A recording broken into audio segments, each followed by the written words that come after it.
continually there. Yeah, so my memory is along from then on with Anderson and Dr. Richards. Is that Rolly Richards? Rolly Richards. Do you remember his medical orderly at all? Oh, some of them. Pinky Rhodes? Yes, Pinky Rhodes, yes. Yes. And there was an old silver, some Jim Anderson or something? Yeah, I think there's a fellow named Jamison too. Yeah. Yes, they did a great job with these ulcers. Yes. That's the worst things we had. And what would you say about Rolly Richards? Well, I didn't. I remember going along to him one morning and he said, "Okay, what's wrong with you?" I said, "Malaria, sir." "How do you know you've got malaria?" "I'll tell you if you've got malaria," he said. Yeah. So that was my initiation to Rolly Richards. Yes. Because I had, my records show I had 50 bouts of malaria. Yes. And seems hardly possible, but well, that's what the records show. Yeah. So you kind of hallucinate when you've got that and you don't know what's going on. Sure. So my best friend then was a fellow named Sid Marshall, and when I was at malaria, whenever he'd get my food, and I in turn would get his. And we were great friends, and we had trained together, travelled together, and spent so much time together. I think it kept both of us going. Sure. It was wonderful. And yeah, so that was the way things went. And our first death was then one of the fellows got appendicitis, and he died. Didn't have the adequate methods of operation. And that was our first death, and then we started to, fellows were dropping off, dying then from malnutrition or whatever. What sort of work were you doing on the railway for the? Well, mainly building embankments, digging sand and carting it, or building cuttings, and then doing the opposite, and then building bridges over streams of water and so on. Yes. And that was the hardest work, climbing up on top, and then we're driving piles Yes. consistently, and we had, yeah, it was pretty hard work. But as time went on, the rations of rice became less and less, and rice was a main thing for eating. Had very little else besides rice. And so as the work got harder, so the rations were getting lower, and sickness was taking more and more people. But as I understand it, we fared a lot better than a lot of the fellows at the other side, in the Thailand side, particularly Hellfire Pass. Must have been so much worse there, working 24 hours a day at night time, including right through the night. That was in dreadful conditions, and so we missed out on all that terrible stuff. But it was bad enough, but we got to the stage, as we finished off all these cuttings and so on, we then began laying lines.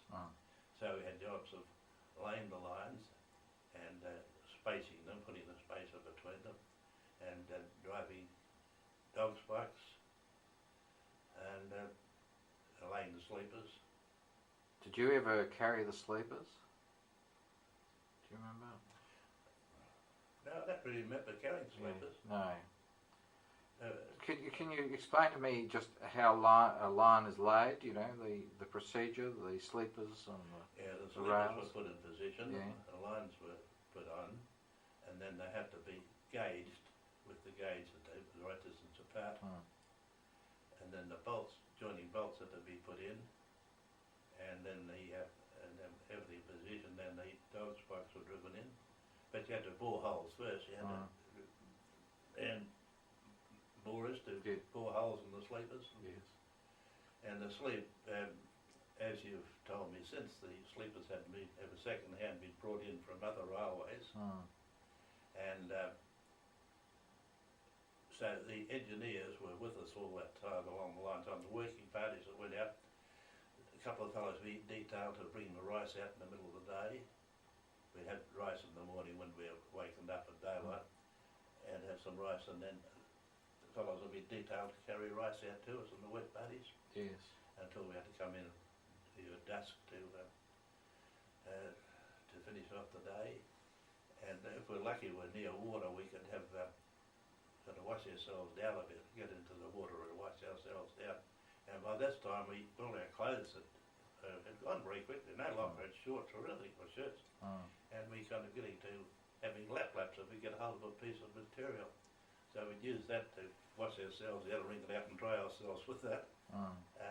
Footwear, we're down to trying to make thongs of some sort, or clogs and anything to protect our feet.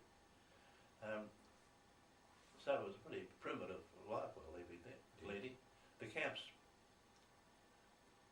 were living with sheds with a bamboo floor, and we slept on that floor, and mostly they just open-faced sheds. In fact, most of them were open-faced, so we just sat on the edges of those and talked at the night time, and we'd have campfires, light fires, and if you get hold of any, in my particular little group we had a friend in the cookhouse, and he used to get these thin soup for us, and we put it in dixies and put it over the fire, make a kind of a cake. And I remember doing that and taking to fellows who were sick. And to a degree, anyhow, as far as we could, we helped any fellows we knew who were sick, even as far as washing them down after the terrible mess they got into. In wet weather, the latrines became terrible. But the Australians were very careful with hygiene and the boiling of water and all that sort of thing to make sure that we avoided as much as possible disease. And from the records, I think, is that Australians did far better health-wise because of our hygiene. Yes. What do you remember any of the camps? Were you in 105 kilo camp or?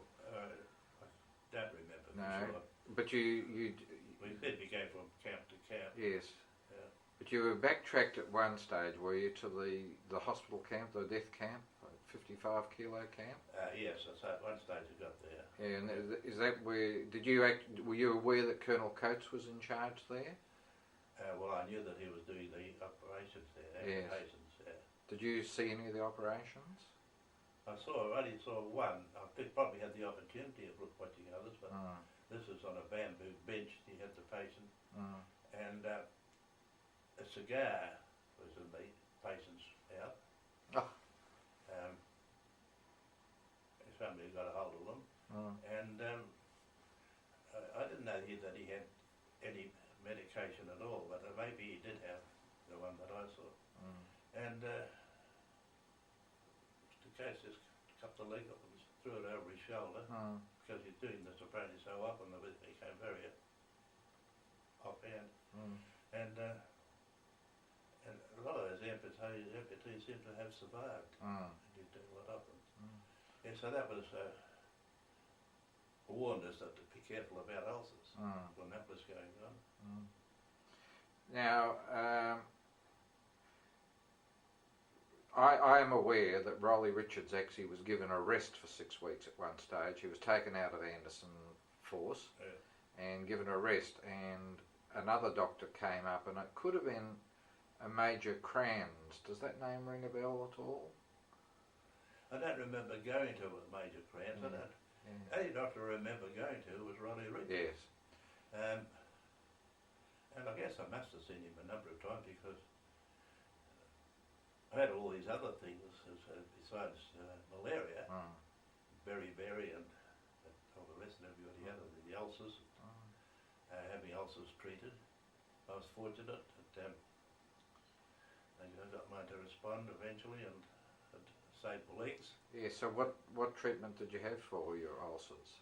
Well, they were using kind of a spoon to scrape the muck out of them. But did you have a dressing, bamboo, banana leaves or anything like that? Banana skin? I think to a degree had some bandages. Yeah, so... Now, there was a British officer attached to Anderson Force as an interpreter. Oh, yes. Captain Drow. A wonderful man. I don't know what we would have done without him because he stood between us and the Japanese and their wish to make us pay for our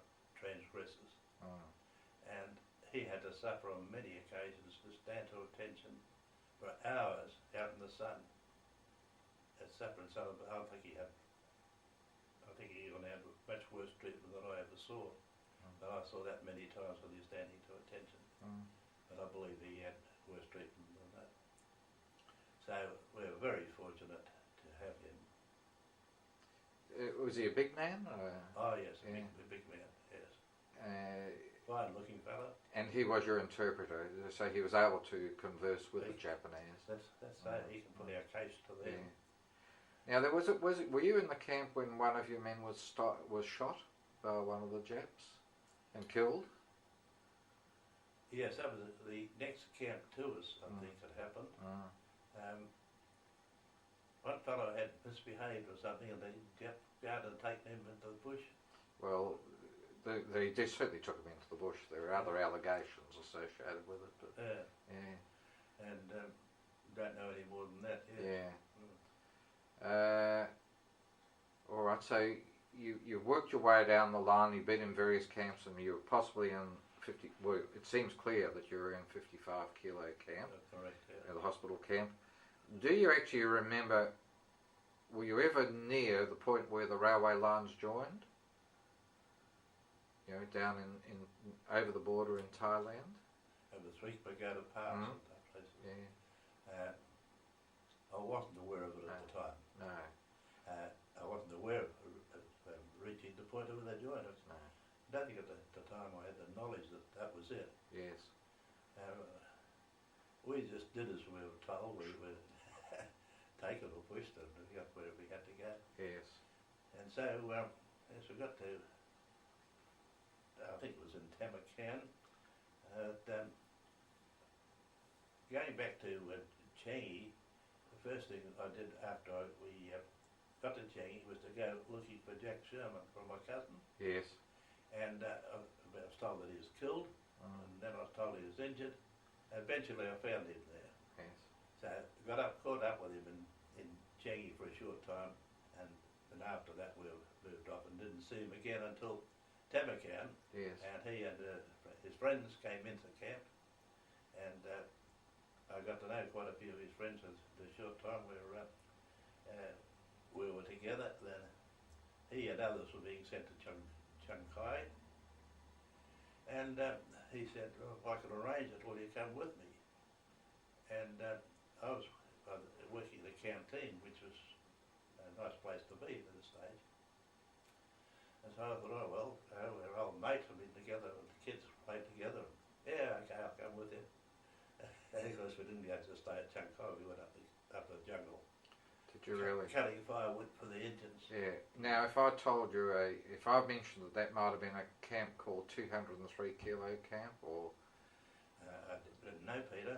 Were you cutting wood to take down to the line for the fuel in the trains? That's it.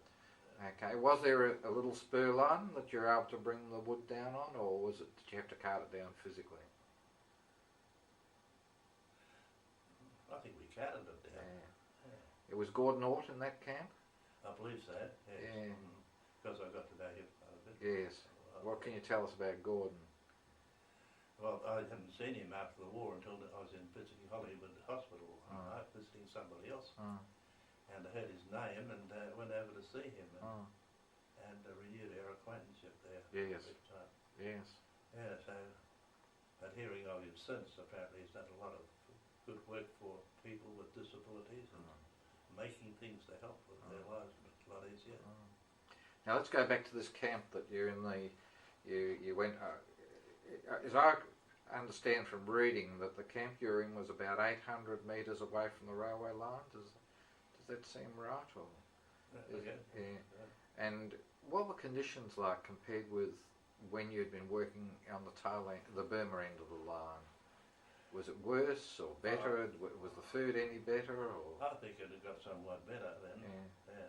Did you have any medical support up with you, or was it? Yes, I think because Jack became quite ill there, and I'm sure we had some medical support there. One of the doctors, a fellow named Tim Godley, who was a West Australian, he went back up the line at some stage, but that name doesn't ring a bell to you? No. No. All right. So when you finished up there, where did you move to? I'm not sure that I ever knew the name of the place, well, I'm not too sure where all the work was going. I think it was a recuperation. I'll just stop there. On now. Now we just paused for a moment, and you had left this camp up at 203 kilo. Yes, and we're at this. And I'll just stop it again. Yeah. Now you'd left the 203 kilo camp, and maybe you'd gone back further south. Is that how it transpired? I'm sorry, Peter, I don't remember what directions we were going. No, all right. Well, originally you'd been at Tamarkan. When you'd come down from Burma, you were at Tamarkan, where nearly everyone went. Yes. And then you'd been sent back up the line as part of a maintenance team collecting wood. Yes. Now, where did you go to after that? From there we went to this other camp, and my memory is that pretty well everybody was sick there. It must have been a hospital camp. Now, was this a huge camp? It wasn't non-combatant that you'd gone to at that stage, was it? I don't think so. No. That I'm not sure. Was it Chongkai? It may have been. We may have gone back to Chongkai. Yeah, I'll just throw a number of options to you. Yes, well, I don't know that I ever knew the name of the place where we were. So I can't. So I have nothing to remember. Yes. But I do remember on the day that all our officers had been removed. There were no officers in the camp. And previously we'd been officers in every camp, I think, until then, and they had been removed. So the senior fellow was an English sergeant major, and one morning he called, made an announcement that everybody who could walk to come on parade. And so I was one of the could walk, so I went on the parade, and he got a box to stand on, and when he had a lot of people out there, he announced that it was the happiest day of his life, and told us the war was ended. Yes. Not to cause any repercussions, to stay in the camp, not to try to break out, everything would be taken care of.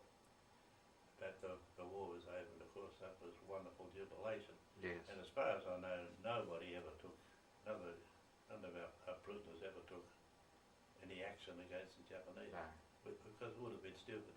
And the next thing was that Lady Mountbatten flew in, and that was one of the most exciting moments too, to hear a cultivated English voice speaking after hearing POWs and natives speech for so long. So that was wonderful. And I don't know, within a day I suppose we were transported into Bangkok. Now it really sounds to me like you must have been non-combatant then, because that was a big camp. Was that near was there a very tall, could you see a very tall Buddhist temple from where you were? I'm sorry, I don't remember seeing that, Peter. And trying to remember back now, perhaps I wasn't a very astute sort of a person. I should have made that a part of my travels. So going back. True. So